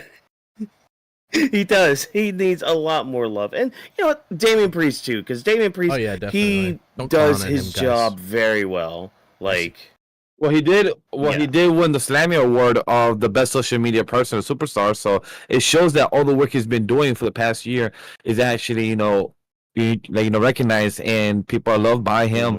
With the type of stuff he does. The truth. I speak the truth. And quick thoughts is that Drew deserved this win. Damian, great entrance with the music as well. The music rock is what I say. Yeah. Oh, yeah. And Drew, good match. Like, also, it was a street fight. Like, not saying I don't got much to say. It's like the fight was brutal. They gave good spots. They went against each other. Brute to brute. And that's all I got. Like, the fight was brutal. Yeah, but I'm just more curious to see what's next for Damian as well. Yeah, that's what I'm saying. It's like, it's so hard for me to. It's really, I don't have like a clear vision. I really don't. Yeah. Like, where do we go from here with these two guys? But I do like with one aspect of the match. I like how we harken back, because like, what was this, like a couple weeks ago or just very recently, Drew tried to do like that Claymore to Damian Priest onto the like the ring post and all that. So we kind of harken back to that with like the steel chair right there too. So I like how that kind of played into the finish with it. But like, this is one match where like you would want to spend some time kind of analyzing a lot of things and like going blow for blow with like everything going on in the match. And that's not really what we do some analysis here and there. Don't worry, folks. It's just like right now at this stage, it's like, yeah, this was a really good match. Really good for both guys. But I think another thing too with it is just like we need to see where things go with it to like fully be like, okay, well, now we can kind of like actually break things down, because like this was kind of alluded to, and maybe that, and like the way Damian Priest battled through having that chair stuck between his head and still hitting a chokeslam. Maybe Damian Priest was taking too much time with that Undertaker walk and going through Chekhov's table and all that. Like, yeah, there's plenty of stuff to kind of dissect and all that. But again, great solid match for the two. We just need to know where they're going and all that. And luckily, we know where some people go here tonight with WrestleMania, especially somebody who didn't know what their WrestleMania match was going to be. But hey, luckily for them, they had one asshole here in Virginia who was like, hey, you know what? I'm going to say a name, and he may appear, he may not appear. I don't know. I'm going to take the piss out of it. When I tell you, when they started zooming in on the doors of the entranceway, I was like, because at first I was like, okay, I heard the rumors of Jeff Hardy possibly being Randy Orton's opponent. I'm like, okay, that would slap. Just kind of. That's a nice rumor. So kind of just, maybe pull back the curtains of time and all that. No, we didn't go that route. But like the moment they were slowly going back to the entrance, I'm like, oh, it actually is Joe Hendry. We're actually gonna just wave our hands from side to side. He's here, isn't he? And just like say his name, and he appears. Oh, he was there. The TNA World Champion making his WrestleMania debut. This is, I don't remember the last time, or if ever, there's been a wrestler from another company, let alone a world champion from that company, appear at WrestleMania. There may have been some time, like maybe like in the 90s, like late 90s or something, but like I don't remember the last time we had something like this happen. It's unprecedented to say the least. But we got Randy Orton versus Joe Hendry at WrestleMania. This was a moment. I know the match wasn't long, but it didn't need to be long. This was just a moment in itself, And I mean, if Joe Hendry's not going to get John Cena this year, if he can't manifest that this year, he at least was able to manifest being here at WrestleMania, facing off against Randy Orton. Like, and you got to get a good rub with Randy Orton too. I mean, Randy did, RKO him a couple times and take his little pose and all that, which I freaking loved. It was just, you could tell Orton loved it too when he's just like getting the crowd up, did the little turn, and then did his pose. Like, it was just fun. That's what this part was. It was just fun, man. I had a lot of fun with this. Vash, how much fun did you have with this? His name and he appears. I'll be careful. I believe in Joe Hendry. Man, I love it. I love it. It's fucking great. When Walker said it, I was like, my random pick was Into Dragunov. That was my random take. Like, yo, man, Into Dragunov. Like, I've been saying, just like, yo, we're gonna strap you with a match with Randy and everything. I'm like, cool. But then I believe you said it was Joe Hendry, and then our guest also said it. Well, I'm like, okay, I would love to see that. When the camera pulled in, I also had the TV that was like 10 seconds ahead. So if you see me on the video, I'm here covering myself to make sure I don't hear the song. So I could just be also genuine and not just give a late reaction. So I'm just happy to see that we both reacted at the same time, and it was glorious.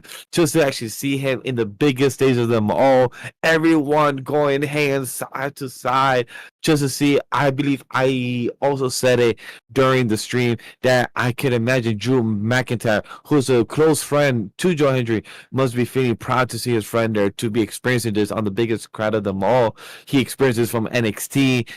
I believe he was in one of the events in NXT a couple months ago. I forgot what was the PIE it was, but just to see him experience that from NXT, TNA, his growth, people could say, oh, he had an overnight career. No, he had a career for the past couple of years, and finally it's just hitting the stride and hitting the moment. I'm a Joe Hendry fan. Thanks to you guys. Thanks to the people that have told me to watch him. I literally came late to the game of his career, but I love the song. I've listened to it at the gym. I've listened to it just going on a regular commute. Sucks this match was. I believe this match was fucking 3 minutes. I was sad as fuck when the match ended so fast. 3 minutes and 10 seconds. I wish the match was at least 5 to 10. This was dead as the shortest match of WrestleMania 41, and I just wish it was like 2-3 minutes faster.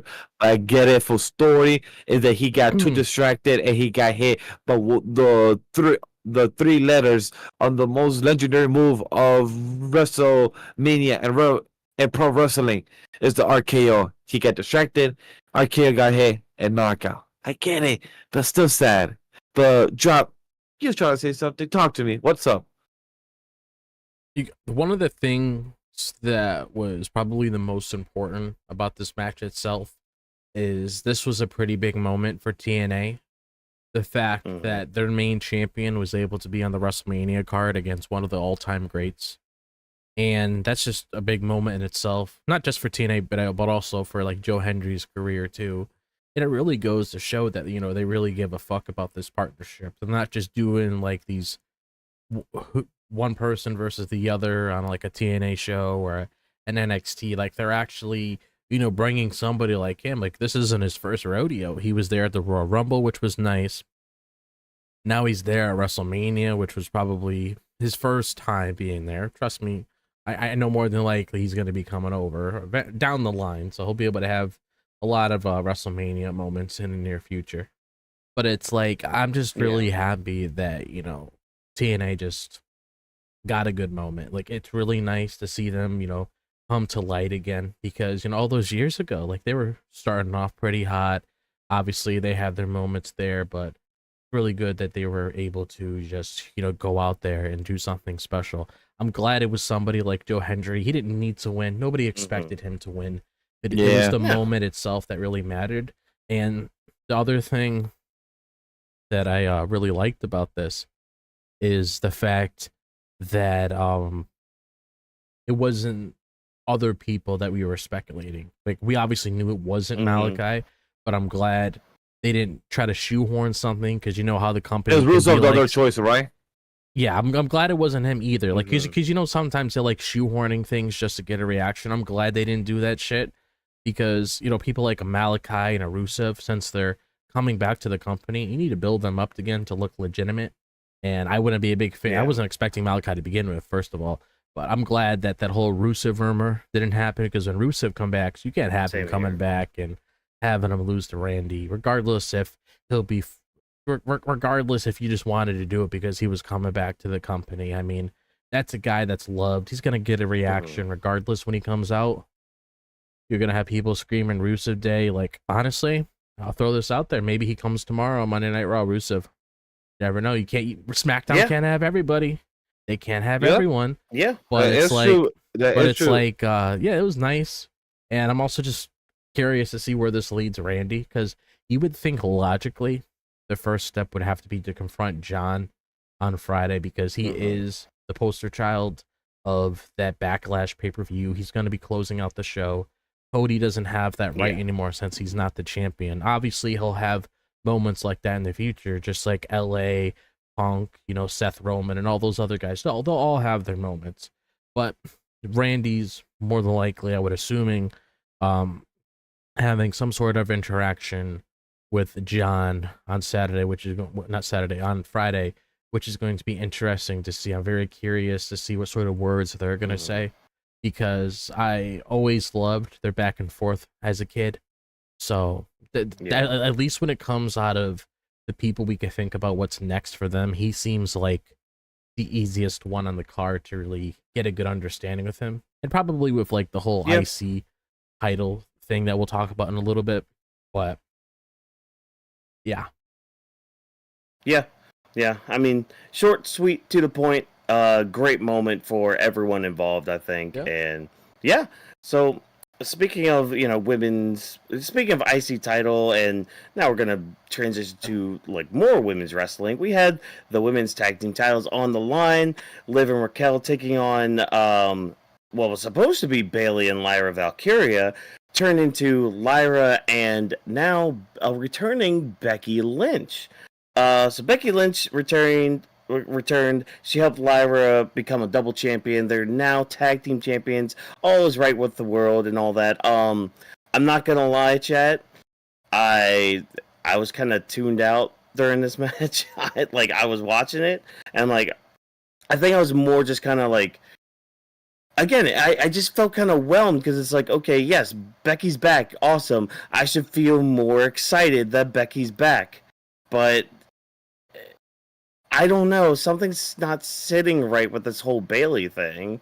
And I know Triple H was on that, because I saw this tweet about the press conference. Apparently he made a comment saying Bayley is fine, she is a pro. what happened? Like, what's going on? Is this going to be a storyline going through? Which, again, like, it feels weird that we're just doing like a WrestleMania based like storyline through line or something. I mean, maybe later on it'll make sense and it'll be all right. But like, again, this is just the immediate reaction to it. It's just like, okay, what's going on with Bayley? Like, why was she pulled? Was she pulled just for Becky? If Becky was always the plan, then why not always have her on there? Was it something where like Becky just wasn't going to be ready for a singles match or something? So they just threw the tag titles in with all this, which if that's the case, why even give Lyra the IC title in the first place? I don't know, man. It's just, those are just questions that kind of just pop into your mind throughout all this. Yeah, it was a fine match from what I could pay attention to, but this was a part of the night where I was kind of getting tuned out because there was a match before this that we'll get to later on that was also kind of had some higher expectations that just didn't live up to it. Yeah. But Drop, I want to start with you on this one because I mean you're a big Lyra fan, you know, at least on this podcast. I mean I am too, but it's just like you're bigger than most of us on here. So I mean, what did you think of this match? This eventuality of Becky being the one to help her get two titles and all that. Like, what are your thoughts on all this? I'm on like, so like, I was there when this match was starting, and I probably saw like the closing parts of it. So I'll probably go back and try to watch like a little highlight video, or if I have the time. I don't really know if I really want to go back looking at it because it was kind of telegraphed the way I thought it was going to go. But maybe I'll just go watch someone's reaction on a TikTok or whatever to really just understand what's there, so I'm not completely like numb to everything that's going on. But when I saw this match itself, like originally it was supposed to be Liv and Raquel versus Bayley and Lyra. I was like, okay, we saw that it was going to be a thing. Bayley gets taken out. And then, obviously, we were thinking, okay, got to find another partner. It was kind of obvious that it would have been Becky, because I don't really know anybody else besides Tatum that would make sense, but Tatum's the #1 contender for the title, so if that wasn't a thing, then Tatum probably would have been her partner. I feel like that probably would have been a thing if they didn't get win that #1 contender spot on the Saturday night's main event. And actually now they're going to be on NXT, I realized. Yeah, it's going to be on NXT, which I actually do have some thoughts on that too. Not bad thoughts, but of course. It's actually some interesting thoughts now that I'm thinking about it. Yeah. Because even though I didn't really care about this match, I'm not saying I don't care about Liv, because I think Liv's doing great things right now. The same with Lyra, and I want Lyra to do better things, and obviously I'm happy Becky's back. But the thing is, I want to know what's the whole message here that's currently going on. Like, what's the whole story now with Bayley getting taken out? Because that's my biggest question.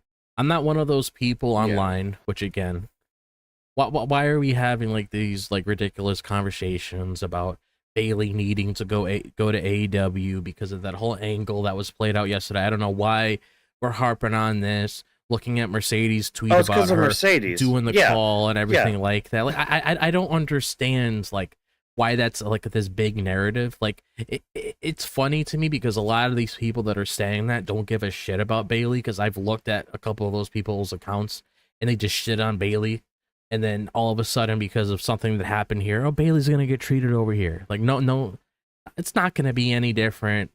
They do that all the time whenever a certain wrestler doesn't get into position they want. Oh, if they go there, they'll be fine now.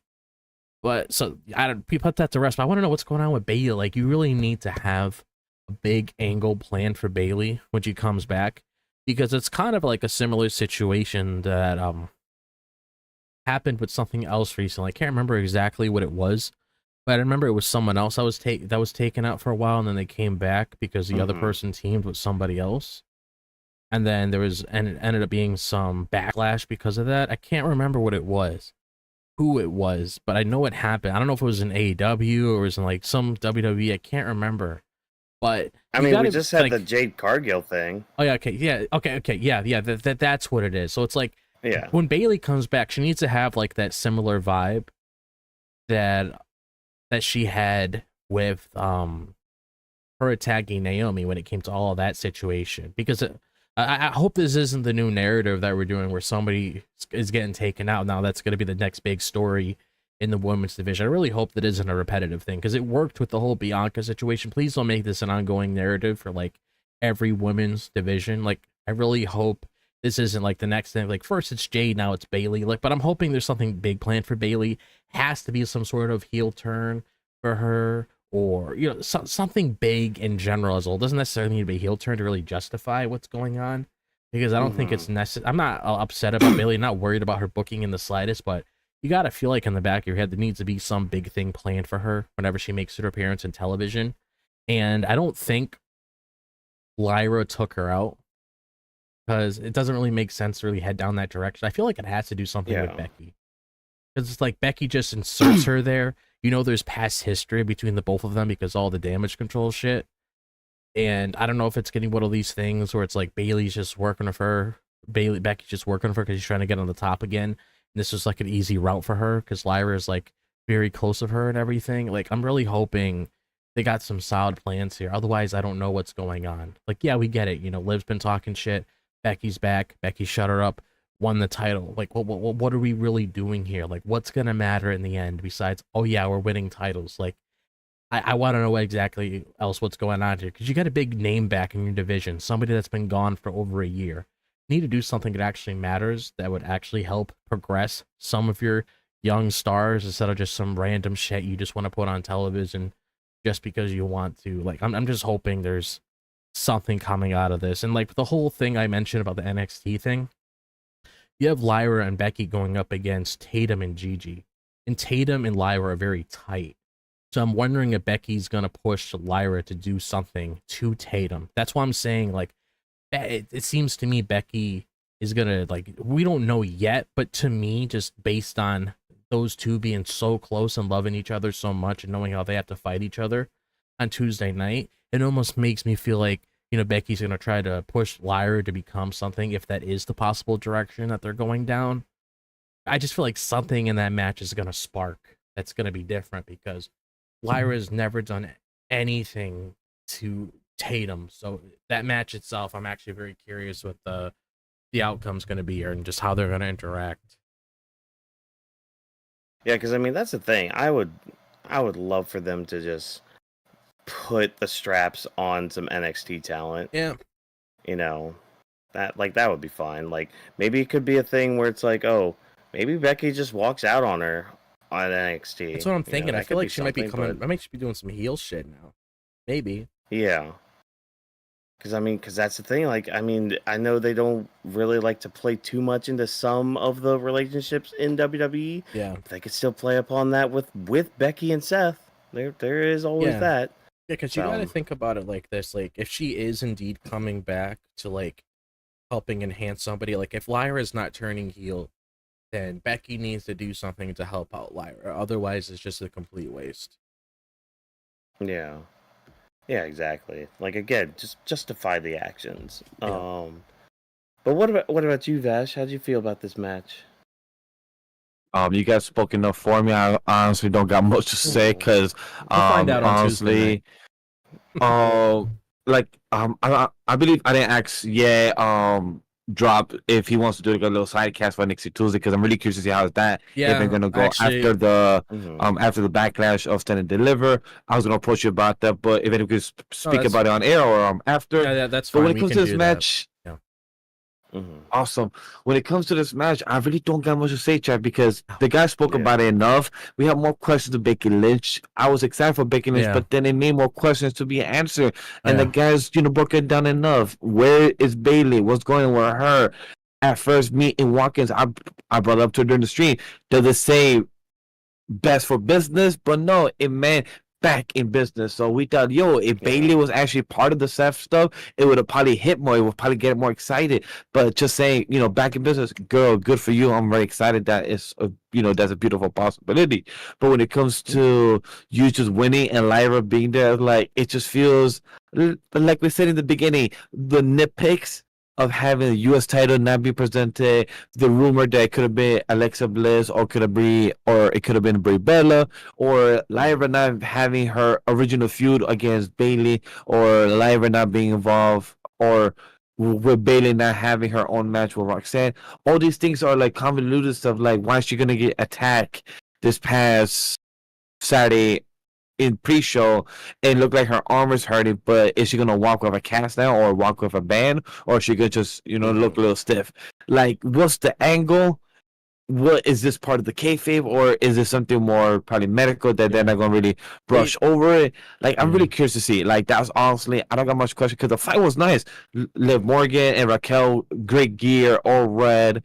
With Bayley, the whole gold wings. I told Watkins it reminds me of the girl from not the girl, the character from DC Comics called Hawk Girl. It reminds me of all that interesting dynamic that I would say and mention that Lyra was in the white type of outfit gear and Bayley was all black. Kind of reminds of Seth Rollins yesterday, who went from black first, and then when he changed his gear, he shined to all white. So I wonder if that was part of the story as well, if that's gonna be a reference. But it's more like, who knows? It's kind of like having these theories, but like, where is it gonna fall? Which type of basket? So that's my overall thoughts, really. If you guys want to rebuttal to anything I said, please do. The only thing I'm gonna say before we move on is, like, they did say that the Bayley thing was an angle. It's nothing medical related, so she's fine when it comes to having no injuries. I'm just hoping we get a follow up instead of like just neglecting it for 3 or 4 months. Yeah, I really hope so, because a lot of people were turning on the Jade thing because they just didn't say anything about it for like a month. So whatever. Well, maybe we'll get those answers tomorrow on Monday Night Raw when we tune in. Oh, boy. Isn't that great? But one thing we don't have to worry about tuning into is seeing who won the IC title in this fatal four-way match between Bron Breakker, Penta, Finn Balor, and dirty-ass Dom Mysterio.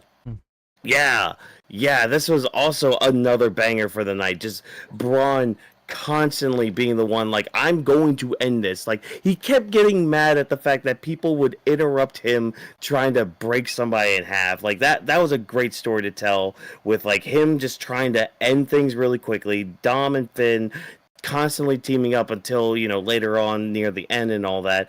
And I mean, Penta just trying to get his opportunity in throughout the whole match. But yeah, it came to a point where Dominik did turn on Finn. Like, it wasn't just this whole, I'm going to do a cheeky roll-up, or like, I'm just going to, do this quick move or anything. No, Dom chose to drop kick Finn, put him in a 619 position, and then try to hit him with it. And then not only that, on top of that, a frog splash after Finn had the match won, and like Dom hit him with the frog splash, took the win from Finn, and then came back out there to gloat too and celebrate with the crowd. Like, the crowd loved this. Like, the crowd was fully behind Dom winning, and like that. This is how you earn like the respect, and like how you earn that crowd reaction. Because like Dom put in some work. He's gotten better in the ring. His character work is phenomenal, and yeah, like I think it was either like 2 or 3 years ago, some older wrestler made a comment like, yeah, Dom's got it, and see him in the next couple years, he's going to be one of the top players in the company. And you know what? He's paid his dues. He's paying them every single night that he comes out there. Even on the live show circuit, like, he was trusted with a lot of things. Like, he was one of CM Punk's first matches back in the company, and that was non-televised on a live show and all that. Like, the company trusts Dom, and they're rewarding him for his trust and all that in this big match. Now, again, he's gonna have to defend it. He's gonna have to defend it now against Penta and against Bron Breakker and eventually Finn Balor. So he's gonna have a big old test coming his way. But I'm gonna hear from you guys. Drop, what did you think of this match going into it, and just our result with Dom coming out on top, especially the way that he did? It was awful. No, I'm just kidding. I fucking it was trash. Also, you got me there too. Because I didn't see your face, so I just heard it. I'm like, dang, one of the best things that I've done is I just talk so natural. So when I say something, even though I'm being sarcastic, it just flows with my regular speech pattern. So that's why it just comes off like so organic like that. But no, I loved it. He deserved it. He's honestly the person I really expected to be here. And it just goes to show that and we don't talk about something that's awful. We'll save that for our main event of the show. But it just goes to show that like everything came full circle with Dom. He used to be booed all the time. But then you just see like the whole evolution of his character, where he's going from, especially this year, seeing how he's being mistreated by Finn, always being talked down, always saying that he's a little kid. He doesn't know how to make the right decisions to do this and do that. And it was obviously a story that was playing out throughout the match. Because Finn, they ended up working together for a bit, but then he ended up doing some snarky shit to Dom. And then we ended up seeing him take advantage toward the end. He got the pin, he won the match, got a great pop, and he was actually celebrating with the crowd. He could have just walked back. He's a heel. Why should he give a shit? But I feel like they're doing an organic babyface turn with Dom if they possibly do something like that. It all depends how they really, calculate and everything, because, given they are in Vegas, so the fans there might be different if they head somewhere else, depending on the sort of reactions it gets, because we don't really know fully how he's going to be on Monday Night Raw tomorrow. He could just come out as Dom, or he could just, still do his own thing and celebrate with the crowd. We don't really know. But I am interested. I think we can probably come to a conclusion and say that Finn's done with the Judgment Day now.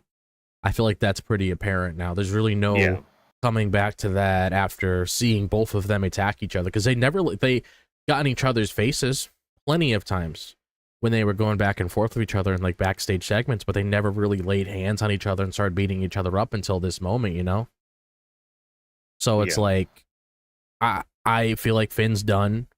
Hoping we get something with Finn, maybe to like really benefit and go back to where Finn was before. That would be really nice to see. Because I miss even if Finn. No, I was just saying, I just really miss seeing how Finn was before. But it's like I feel like you get a good understanding where everybody's going. I feel like Penta's still going to be where he is. Bron Breakker more than likely is going to be heading up to the main event scene. Dom Mysterio's finally getting his flowers after doing all the hard work. And hopefully they have some solid plan with Finn to really bring him back to where he is. Because I know how you feel about that, Watkins, when it comes to that Finn that you want back. Oh, yeah. And, like, that's the thing. It's like, he doesn't have to be a face either. Yeah, like, he could be a heel. It's just, let him go at it. Let him just go, like, all gas, no brakes, get him off the leash, all that stuff. Like, have Finn just go on an absolute tear. And he could do that as a heel. It would be glorious as a heel, too. Oh, yes. But, yeah. But, yeah, I mean, again, great match and all that stuff. Vash, what did you think of it all? On gas, no brakes. Oh, sorry, that's actually a wrong match. Woof, woof, woof, woof. Yeah, all dogs. Let the dogs out. Honestly, it was I'll say honestly the second best match of the night. I will say honestly, this was a good Fatal 4 for the IC title. I believe we said it during the stream. I'm okay with any of these four gentlemen winning. Was Penta, Bron Breakker, Finn Balor, Dom, and for Dom to actually get a win and to actually get cheered by the crowd, also have an audible where he is already going halfway up the ramp and then ran back and like, yo, I'm gonna do this one more time, and it just goes up. The crowd love him. Even during the press conference, showing up there, like him saying that he's carrying two heritages, that he's carrying the Dominik Mysterio name behind him and the Guerrero's name behind him. So just showing that love to the Latino, the Mysterios, the luchador, even him coming out with a mask, like even though as it reminded me a bit of the Riddler. I don't know why did that with the question mark and everything. Not the white aspect, but more the question mark, because he had the question mark on the side of his mask. So I was just, whenever I see question mark, it just gives me, like the Riddler vibe and the spandex because of the costume and everything. But Dom won. Great win for him.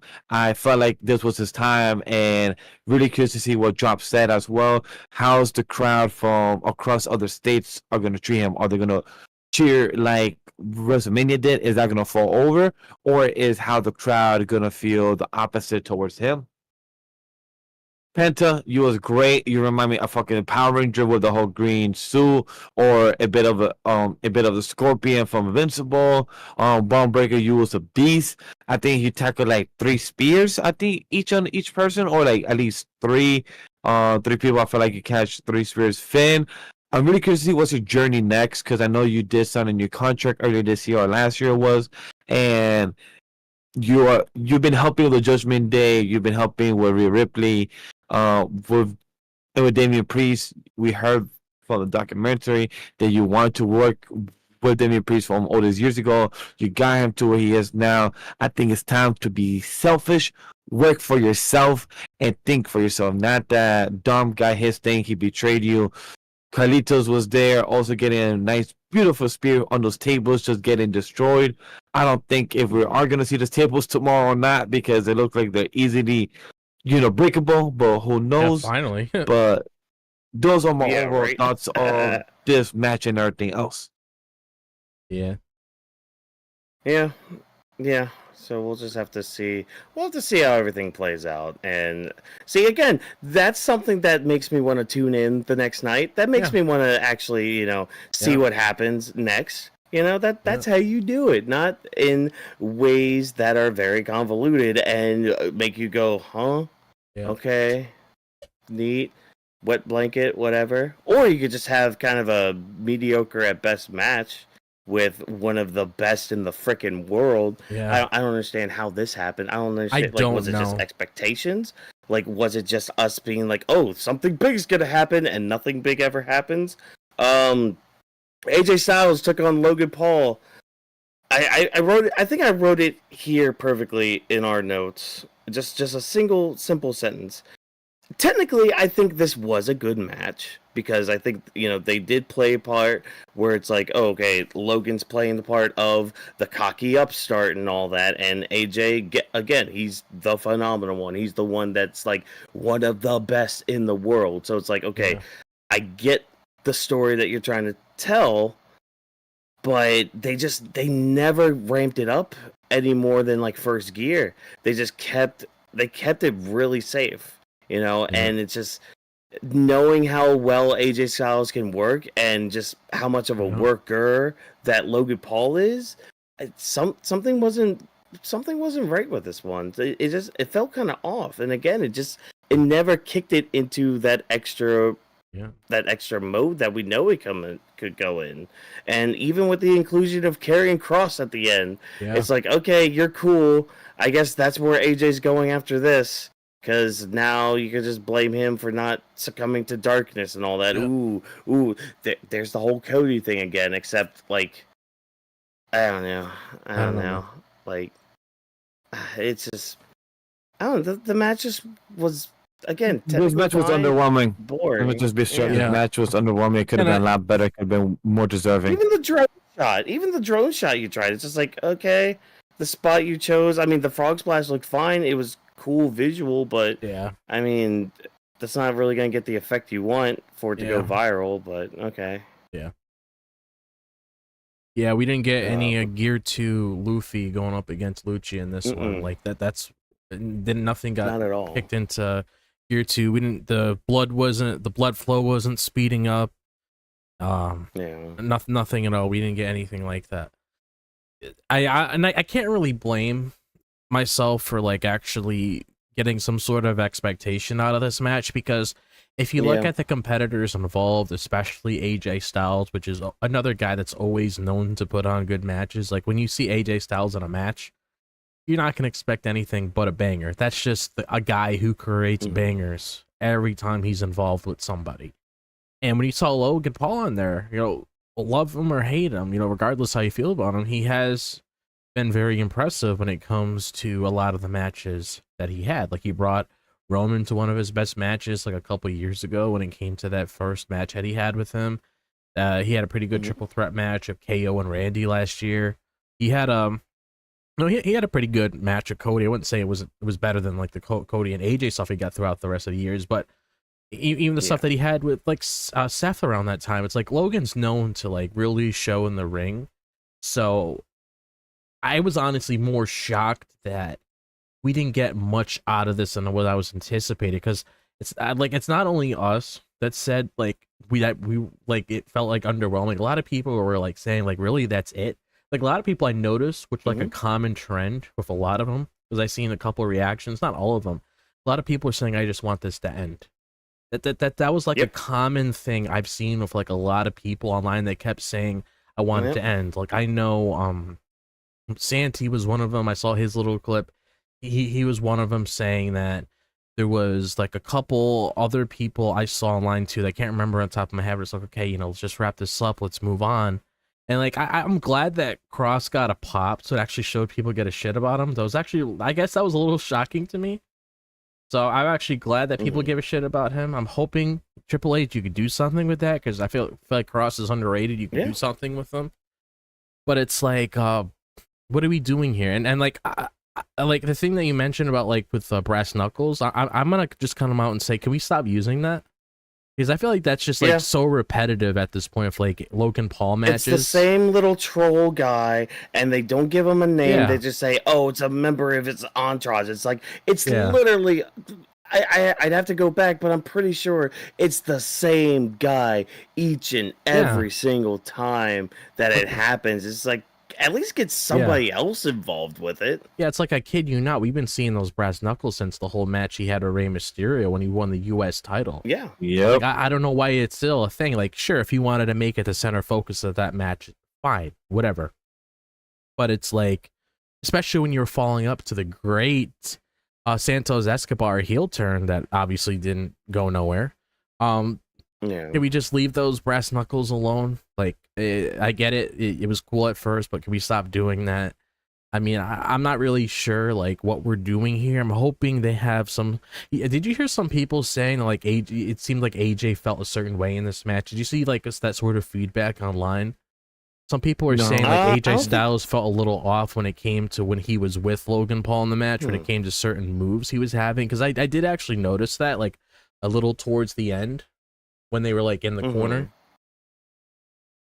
Yeah, I'd have to go back and kind of look at it now that I have that mindset in there, because I didn't come across anything like that yet. Yeah.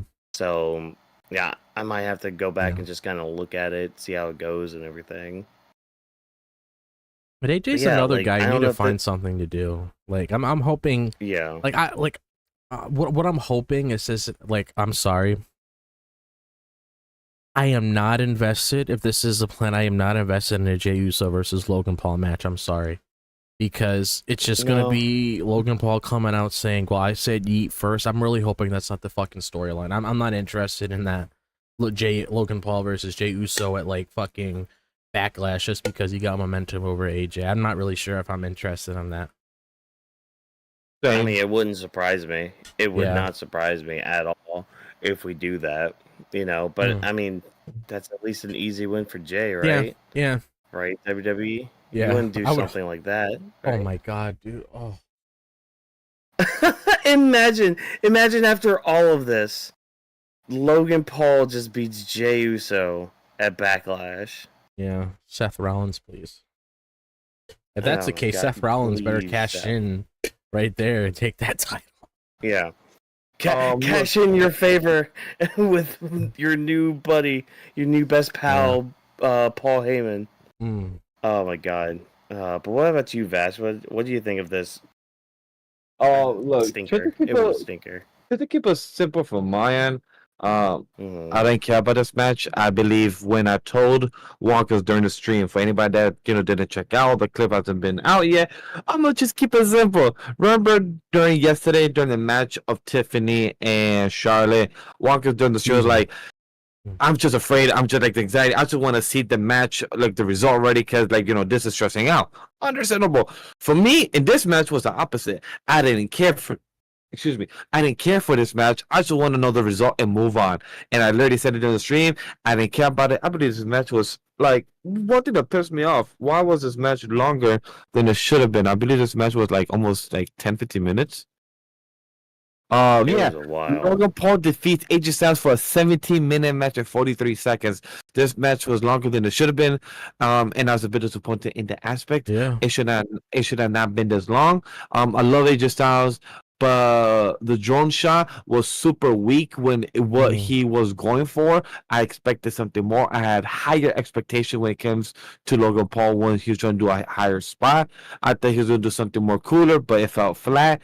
And Logan Paul, you got this win, but in the biggest stage of them all, this felt like a regular type of Friday match on SmackDown, a regular Monday match on Raw on Netflix, and it felt like a WrestleMania big match event or build for it.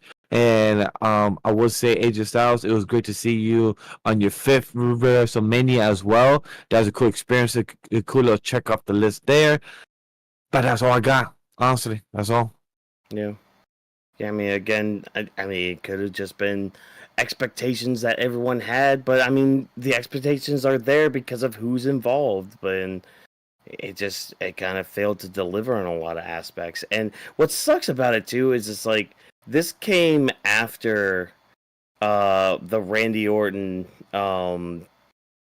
Joe Hendry match, which, you know, everybody's so happy because we had a great moment that just happened on WrestleMania, and now we're getting AJ Styles and Logan Paul, and already you're starting to sour the crowd because people have opinions about Logan Paul, and then you have a match like that, and it's just like, you're halting your momentum for the evening, because, like, I could, again, like I said, I could barely get tuned in to the women's tag match for the titles. Like, I wasn't really locked in or tuned into it. I was watching it, but like I can't really go for blow for it right now because I wasn't locked in for it, you know, and that sucks ass when you do that. Because, like, the other matches we got tonight, and I mean, this kind of ties in, I guess, with my final thoughts with everything. Like, you had some great matches. You had the street fight that was awesome. You had the Fatal 4-Way, which was just as awesome, if not better. You had your women's world title in a triple threat match. That was amazing work.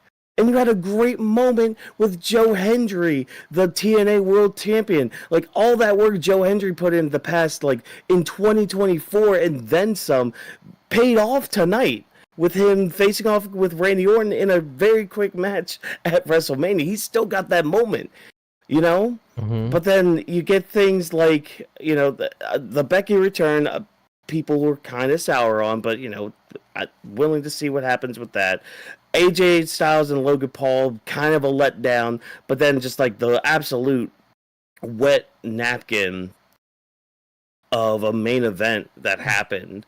Like, yeah, great storytelling, cool, but I just leaving us very whelmed. And like, you want to pull the line of, oh, just tune into Raw to find out. It's just like, there were at least 3 other things on tonight's show that made me want to tune in to your show, and none of them were the main event. Yeah. And like, and it sucks because, yeah, people want to remember everything that happened in between and all that. That's great. That's great that all those things happened in between. But again, in a story, no matter what you're doing, or even in a sporting event too, people are mainly going to remember. There might be a few things here and there, but people are always going to remember your beginning and your end. Mm-hmm. I remember the beginning and the end of Naruto, the beginning and the end of Bleach, beginning of the end of Dragon Ball, all of those. Some stuff in the middle too, yes, but like, you always, those 2 things will always stick with you no matter what. And if you do a bad job at either of them, you're not gonna have a good time and all that. But Vash, go ahead and hit us with your final thoughts of tonight. Look, when it comes to my final thoughts, walk us out probably because, you know, we streamed together, we watch it, we get the reactions, and it was true to the nail. Like, seeing the Joe Hendry, like, actually to know that we can actually have this clip that we've been playing for years, I mean years, for months, and actually hear like say his name now, he appears. We actually have Joe Hendry come out in the biggest stage of them all, WrestleMania, and it happened. Lost to Randy. Dope. He put him over. He gave him 2 RKOs. He put his hand out there, 1 on the ring, 2 on the ring, third time. He's like, you know what, yo, I like you enough. I'm gonna do another RKO on him. It was beautiful. We have the story of Iyo winning, beating Bianca streak, beating Rhea, not beating her, but still having another loss on her belt. Having all that going on with Dominik Mysterio. It was fucking exciting just to see this man go from being a heel in the Judgment Day, being another heel again because of the SummerSlam with Liv and Rhea, just to see what happened with the street fight between Damian and Drew McIntyre was awesome. This was a good WrestleMania, not great. 2 stinkers to me. It was definitely the Logan Paul versus AJ Styles and the Becky Lynch stuff. I was not really too much into it. The other stuff was great. The ending finale of this main event, not saying it was a letdown, it felt anticlimactic. And that's not a bad thing or a great thing. It just felt like the word well from Young Justice, my boy Robin, Dick Grayson. It just wasn't what I expected. Nope. But go ahead, Drop. Lay it on us. How do you think of night 2 of WrestleMania 41? So I thought the show started off pretty hot, especially when it came to the opening match with the ladies. Like, again, that was probably my favorite match throughout the night. Joe Hendry having his moment there was nice. You know, it was a good one for TNA as a whole. The street fight was nice. Really glad to see Slayer come out to bring Damian Priest to the ring. But there's like more questions than answers here. I mean, it's like Watkins said. I'm more curious now to see what Randy's going to do on Friday. I'm more curious to see what Dom's going to do, knowing the reaction he got tonight. I'm more curious to see what's going to be happening with Seth Rollins now that he's aligned with Paul Heyman outside of like that main event. Like, it was just a very flat finish, and I really hope we could get things sorted out. I'm not going to really sit here and say, oh, I'm going to let it play out, because that's not the sort of mindset I have right now. I'm just really hoping they have like a good mindset when it comes to how they're going to really be orchestrating things, especially when it comes to Cody. I mean, it's kind of convoluted, using the chair on KO, using the steps on AJ to get the win in your matches, but then you have him just refusing to use the title here. Like, he's your biggest guy in the company. In the longest time I've actually seen you utilize somebody very well, because you dropped the ball plenty of times with a lot of people you could have prompted up to that spot. So I'm really hoping you have a good follow-up on Friday, which I do have some faith in, because I'm not really worried about Cody on the mic. I'm just hoping you have him come out there and address something so you could have it on equal footing. I don't want him coming out getting booed and shit, because that's not necessary.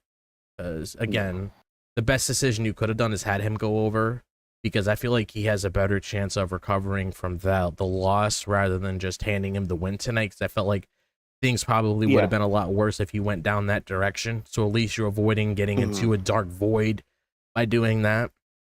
But other than that, though, I'm just curious to see how the Raw after Mania is going to be, because I feel like, honestly, that's probably what I'm shooting for now, to really see what's going to be happening in that Raw after Mania and SmackDown after Mania, especially knowing how we could be getting a lot of these returns that Triple H was talking about yesterday.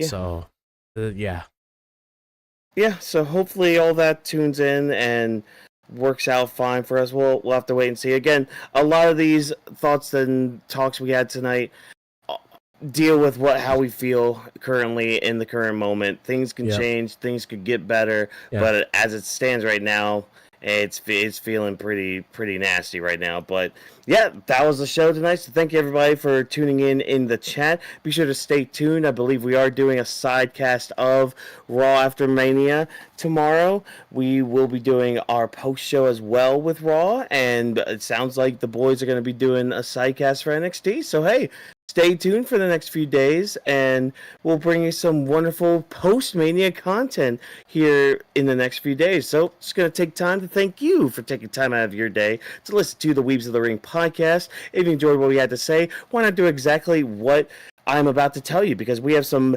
handles down at the bottom in the yellow section. That's Animal We Studio, that's Legendary Vash, Drop This Box, Watkins MW, and Weebs of the Ring. You can check us out on all the social media platforms at those ats, as well as using the hashtag Weebs of the Ring to interact with us before, during, or after these shows. It's a great way to interact with us, talk to us, and have just some fun as we go through the fun parts of wrestling and all that stuff.